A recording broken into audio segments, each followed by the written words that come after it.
So, in case you haven't heard, California passed a small gas engines ban that'll take effective 2024. I've heard a lot of people complaining about how screwed California is going to be, but some of the complaints I've been hearing, I, I don't think they've really researched how much the battery technology and green technology has improved since like 2007. And trust me, we're going to get that in this video of how advanced technology has gotten and what options are available. This is not political. This is not saying that battery technology is superior, but does the technology exist to still get the job done?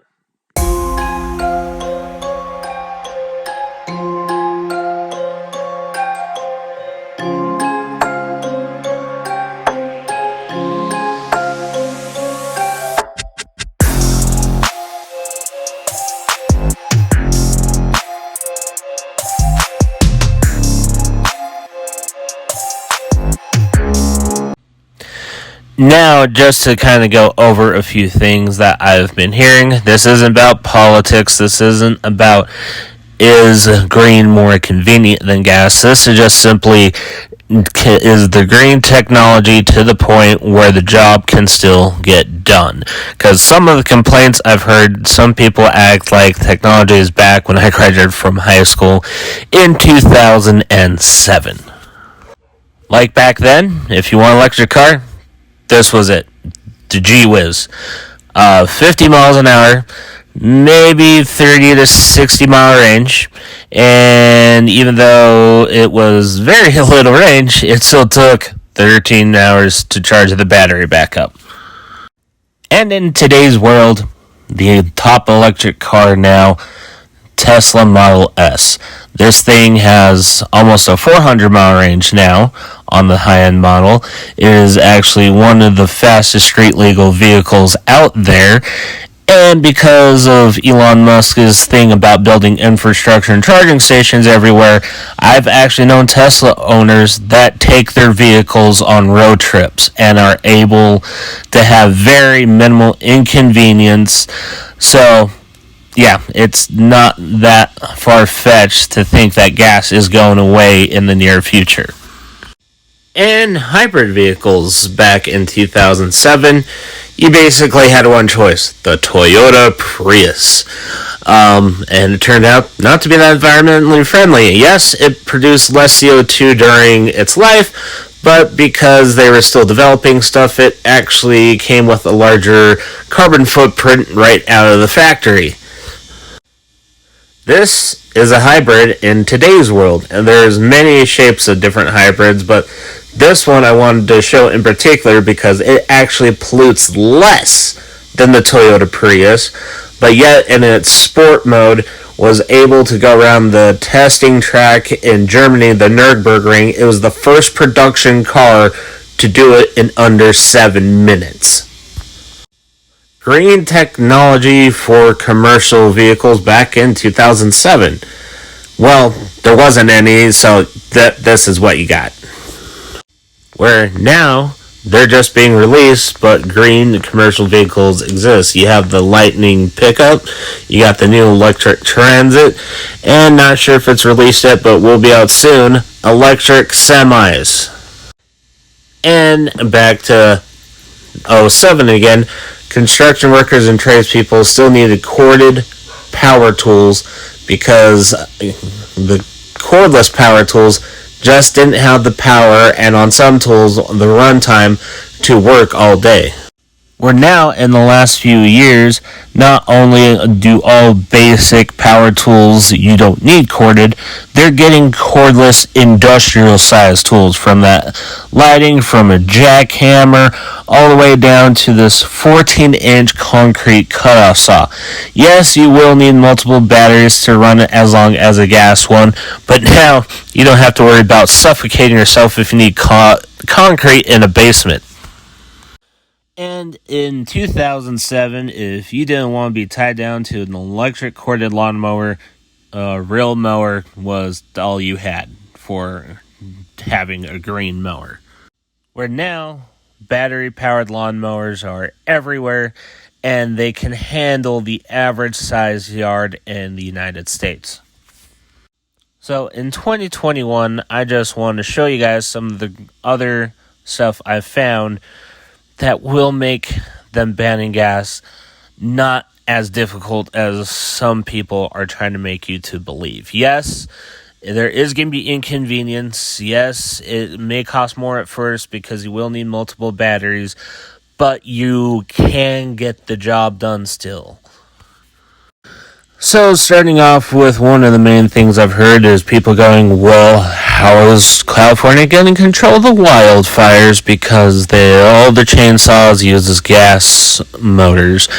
And they probably have seen some of the smaller battery-powered chainsaws. But, yeah, true, those ones are not going to be good for the average tree. But multiple companies now have an 18-inch chainsaw, so unless you're cutting a huge tree, an 18-inch chainsaw can handle a vast majority of the jobs needed.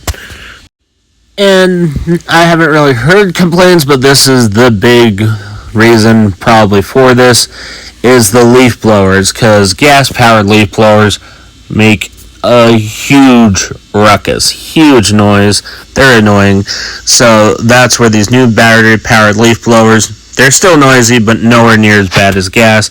But as you can see, this is moving 690 CFM, 165 miles an hour. This can definitely push is just as good as a gas leaf blower.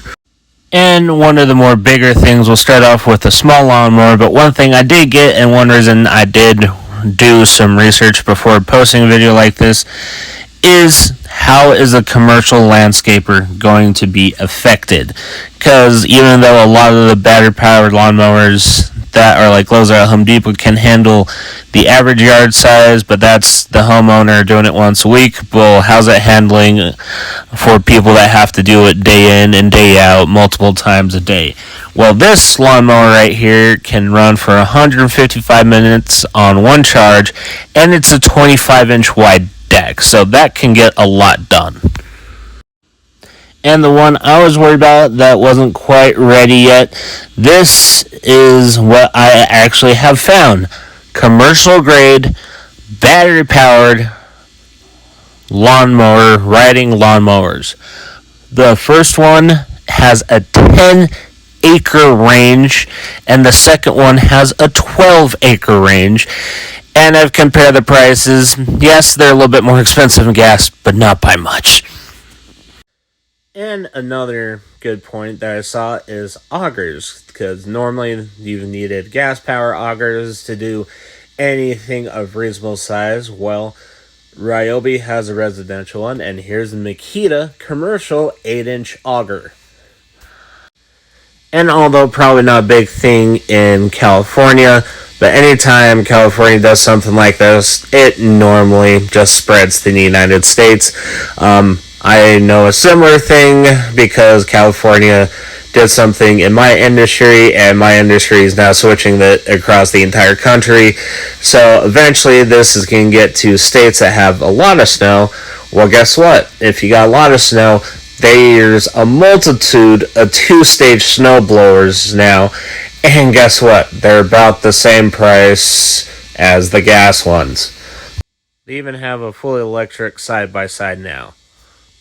And one thing I have heard about, and depending on your power needs, this won't get the job done quite, but is gas generator, because they're wondering if the power goes out, how you can keep your refrigerator running, or for camping and stuff like that. So depending on your power needs, this may not be able to cut everything, but this is a battery powered, basically inverter, but it has generator power. So this is 3600 watts on the high end and 1800 continuous, which this can handle a 15 amp table saw. So guess what? This thing does actually have a decent amount of power, can last a good little ways. So yes, this is not going to be as convenient as a gas generator, but as I said, this video is about showing that technology is available to get the job done still. May not be quite as convenient as gas, but you're not completely screwed. sound like I'm screaming in the video, I do apologize, but it's more of yes, I understand the mandate is stupid, but the technology has evolved in a short period of time.